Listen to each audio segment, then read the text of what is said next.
Hi, just do a quick one. The master list of logical fallacies from utep.edu, University of Texas and El Paso, I think. Before we start, it says this list is no longer being maintained, but please continue to copy, mirror, update, and share it freely. It's from the University of Texas at El Paso. So there's no copyright or anything on this. It says you feel free to copy, mirror, update, and share it freely. But just in case, fair use, educational purposes. I know it only applies to the person. I'm not a person, I'm a man. Very much alive, thank you very much. It's a short course in intellectual self-defense. There's 146 logical fallacies here.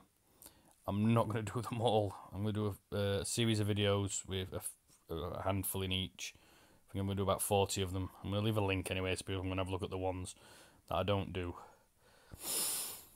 It just says, fallacies are fake or deceptive arguments, junk cognition, that is, arguments that seem irrefutable but prove nothing.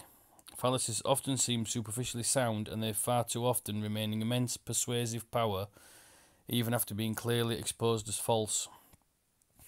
Like epidemics, fallacies sometimes burn through entire populations, often with the most tragic results, before their power is diminished or lost. Fallacies are not always deliberate, but a good scholar's purpose is always to identify and unmask fallacies in arguments. There's a bit of what they call it there. You can have a read if you like. I'm not going to read all that little small print stuff. Excuse me. Right, we're going to go for number one. I've got a load of numbers written down here, the ones I'm going to do. So if I keep looking down here, I'm looking at some numbers I've written down. So I remember what numbers we want to do. The a priori argument, also rationalization, dogmatism, proof texting, a corrupt argument from logos. Logos is appeal to logic. Ethos is appeal to authority, and pathos is appeal to emotion. It's starting with a given, precept, belief, dogma, doctrine, scripture, verse, fact, or conclusion, and then searching for any reasonable or reasonable sounding argument to rationalize, defend, or justify it. Certain ideologues and religious fundamentalists are proud to use this fallacy as their primary method of reasoning. We get this with the globe earth trolls a lot. Because to me, they're religious fundamentalists, and they're proud to use this fallacy as their primary method of reasoning. And some are even honest enough to say so. Example: since we know there is no such thing as evolution, a prime duty of believers is to look for ways to explain away growing evidence such as is found in DNA that might suggest otherwise. See also the argument from ignorance. The opposite of this fallacy is the taboo. Just a disclaimer here: some of these opinions in here, they're not my opinions. I don't hold some of the opinions. I'm just reading what's here. We're going to leave this one. Con artist fallacy. Actions have consequences. We're going to go to the ad hominem attack. Also, personal attack, poisoning the well. The fallacy of attempting to refute an argument by attacking the opposition's intelligence, morals, education, professional qualifications, personal character, or reputation. Using a corrupted negative argument from ethos, which is the appeal to authority. Example: that so-called judge, or he's so evil that you can't believe anything he says. See also guilt by association. The opposite of this is the star power fallacy. Another observe of ad hominem is a token endorsement fallacy, where in the words of scholar Lara Bahassin, individual A has been accused of anti-Semitism, but individual B is Jewish, and says because being Jewish he has special knowledge of anti-Semitism, or as a presidential candidate is accused of anti-Muslim bigotry, but someone finds a testimony from a Muslim who voted for the said candidate, and this is trotted out as evidence against the candidate's bigotry. The same fallacy would apply to a sports team offensively named after a marginalised ethnic group, but which has obtained the endorsement freely given or paid of some member, traditional leader, or tribal council of that marginalised group, so that the otherwise offensive team name and logo magically become okay and non-racist. Right, we're going to go down to number 7. Alternative truth. Also, alternative facts, counter-knowledge, disinformation, information pollution.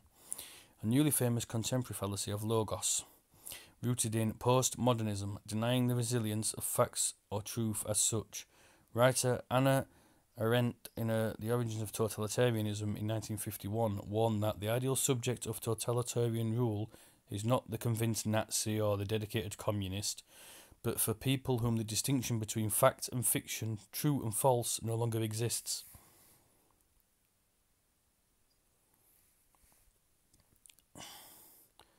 Where are we? Journalist Leslie Grass, 2017, writes in her blog reachoutrecovery.com, is there someone in your life who insists things happened that didn't happen, or has a completely different version of events in which you have the facts? It's a form of mind control. We see this a lot in society and that as well. So it's a form of mind control, and it's very common among families dealing with substance and behavioural problems, and in society. She suggests that such alternate facts work to put you off balance, control the story, and make you think you're crazy. And she notes that presenting alternate facts is the hallmark of untrustworthy people. The alternate truth fallacy is related to the big lie technique. See also gaslighting, blind loyalty, the big brain, little brain fallacy, and two truths. I'm going to go to number 12. Appeal to tradition. Also conservative bias. Back in those good times, the good old days. The ancient fallacy that a standpoint, situation or action is right, proper and correct simply because it has always been that way, because people have always thought that way, or because it was that way long ago. Get this a lot with these globe earthers as well. We say, 2,000 years ago someone put some sticks in the ground, and people have thought that the earth is a globe for thousands of years, right? That's the appeal to tradition fallacy. Most often meaning in an audience member's youth or childhood, not before, and still continues to serve one particular group very well. A corrupted argument from ethos, that of past generations. Example, in America, women have always been paid less, so let's not mess with long-standing tradition. Like I said, these are not my opinions. These are just what I'm reading. She also got argument from inertia and default bias. The opposite of this fallacy is the appeal to novelty. See also pro-innovation bias, recency bias, and the bad old days. The early adopters fallacy. Example, it's new and therefore it must be improved. Or, this is very latest discovery, it has to be better. We're going to go to number 15.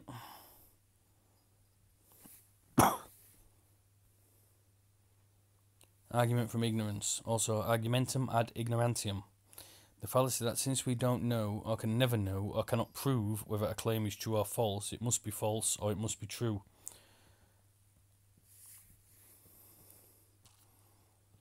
And there's a bit about scientists are never going to be able to positively prove their crazy theory that humans evolved from other creatures because we weren't there to see it. So that proves the Genesis 6-day creation account is literally true as written. No, because it's biblical. I don't believe in religion. So like I said, these are not my opinions. These are just what are in here. This fallacy includes attacking the evidence. Whataboutism, missing link fallacy. Example, some or all of your key evidence is missing, incomplete or even faked. What about that? That proves you're wrong and I'm right. This fallacy usually includes fallacious either or reasoning as well. Example, the vet can't find any reasonable explanation for why my dog died. CC, that proves that you poisoned him. There's no other logical explanation. A corrupted argument from logos and a fallacy commonly found in American political, judicial and forensic reasoning. The recently famous flying spaghetti monster. Hey, there we go, there's the flying spaghetti monster again. All hail the flying spaghetti monster. Meme is a contemporary refutation of this fallacy. Simply because we cannot conclusively disprove the existence of such an absurd entity does not argue for its existence. See also a priori argument, appeal to closure, the simpleton's fallacy, and argumentum ex silentio. Number 16, argument from incredulity. The popular fallacy of doubting or rejecting a novel claim or argument out of hand simply because it appears superficially incredible, insane, or crazy, or because it goes against one's own personal beliefs, prior experience, or ideology. This cynical fallacy falsely elevates a saying popularised by Carl Sagan that extraordinary claims require extraordinary proof to an absolute law of logic. See also Hoyle's fallacy. The common popular level form of this fallacy is dismissing surprising, extraordinary, or unfamiliar arguments and evidence with a wave of the hand, a shake of the head, and a mutter of "that's crazy." Get this a lot from these trolls, globe earth trolls. Argument from incredulity. Number 17, argument from inertia. Also, stay the course. We get this a lot and all with these globe earthers, I think, and all. The fallacy that it is necessary to continue on a mistaken course of action, regardless of pain and sacrifice involved, and even after discovering it is a mistake, it is mistaken, because changing course would mean admitting that one's decisions, or one's leader, or one's country, or one's faith was wrong, and all one's effort, expense, sacrifice, and even bloodshed was for nothing, and that's unthinkable. A variety of the argument from consequences, E for effort, or the appeal to tradition. See also throwing good money after bad. So yeah, we get the argument from inertia quite a lot from these globers, because they don't want to admit that it's wrong, that what they've always believed and the ideology and everything else is wrong. Or they start off defending the globe, and then they find out that they actually do find out that it's not what they think it is, and everything else, and it's pointing towards it being something different, and they just can't let go because they've taken that track now, and they can't turn around and just say, "Oh, sorry, I was mistaken." They've got to carry on with it then. Yep. We're going to go down to number 23. There's the argumentum ad baculum. I wasn't going to do this one, but I'm just going to have a quick look at this one. It's an argument from the club. Also, argumentum ad baculum. Argument from strength, muscular leadership, non-negotiable demands, hard power, bullying, the power play, fascism, resolution by force of arms, shock and awe. Fallacy of persuasion, or proving one is right by force, violence, brutality, terrorism, superior strength, raw military might, or threats of violence. Example, give me your wallet or I'll knock your head off. Or, we have the perfect right to take your land since we have the big guns and you don't. Also, it says, applies to indirect forms of threat. Example, give up your foolish pride, kneel down and accept our religion today, or you don't, if you don't want to burn in hell forever and ever. Mainly discursive argumentum ad baculum is that of forcibly silencing opponents, ruling them out of order, blocking, censoring, or jamming their message, or simply speaking over them, or speaking more loudly than they do. Get a lot of this from these globe trolls as well. If they're on these hangouts and that, they speak over the top of you and that, and try and censor you and block you and jam you and speak over the top of you, louder than you and stuff like that. So the argumentum ad baculum is used a lot by these globe earth trolls.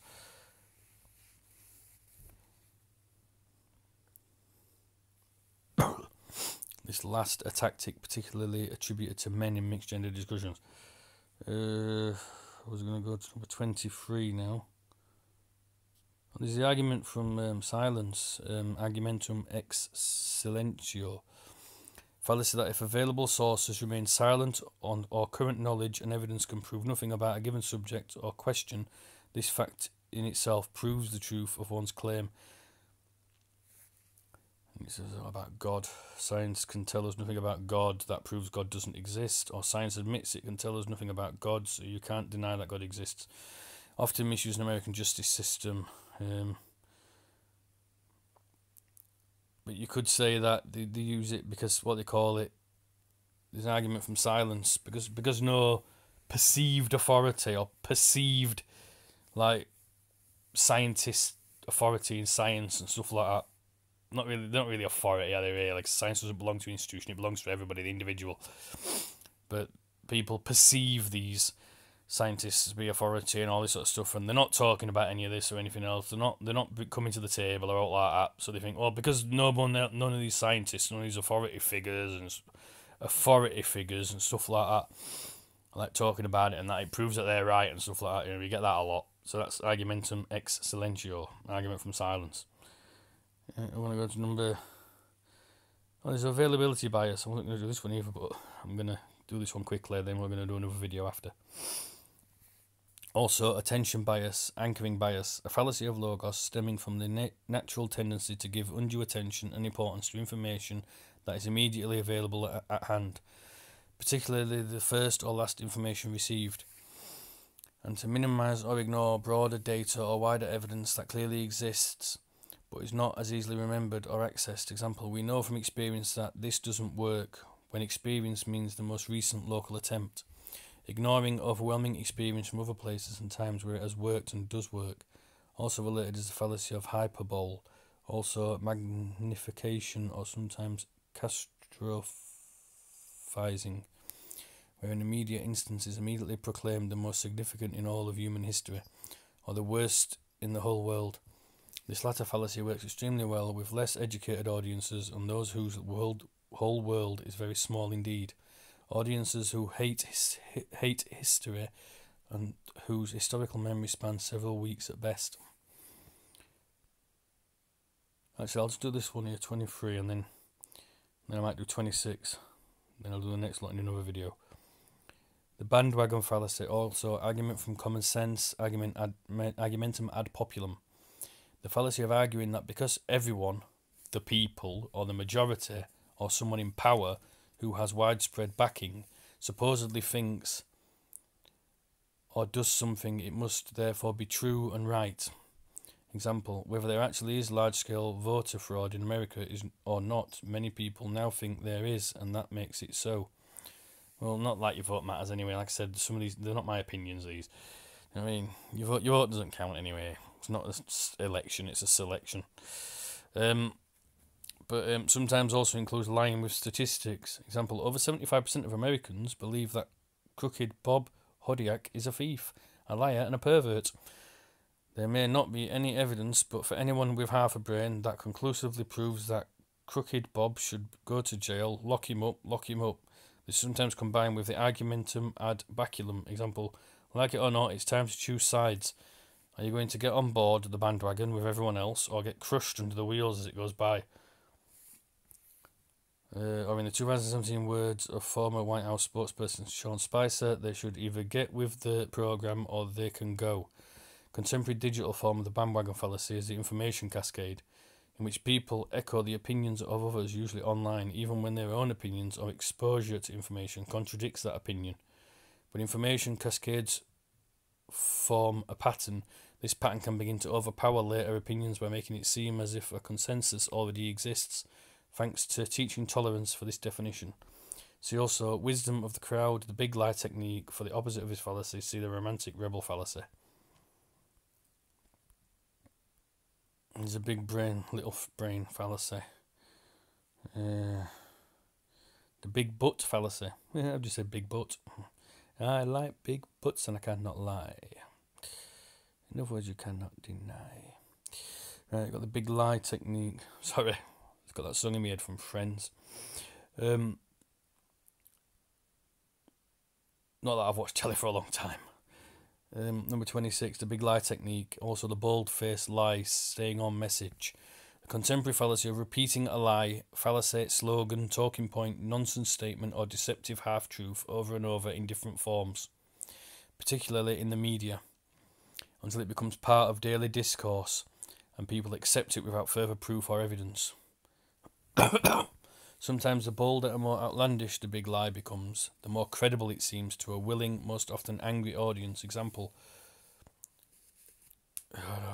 this Jewish problem. Not that when this particular phony debate was going on there was no Jewish problem, only a Nazi problem, but hardly anybody in power recognised or wanted to talk about that, while far too many ordinary Germans were only too ready to find a convenient scapegoat to blame for their suffering during the Great Depression.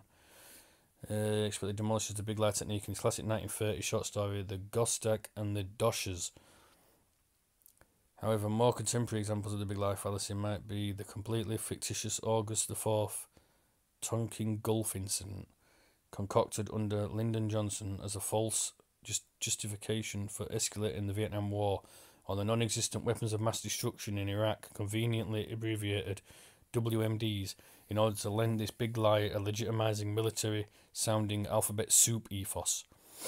Using 2003 as a false justification for the Second Gulf War, the November 2016 US President-elect's statement that millions of ineligible voters were cast in that year's American presidential election appears to be a classic big lie.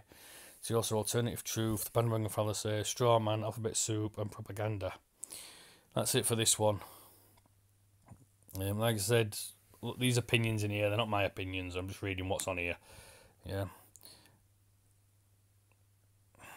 Okay. Thank you.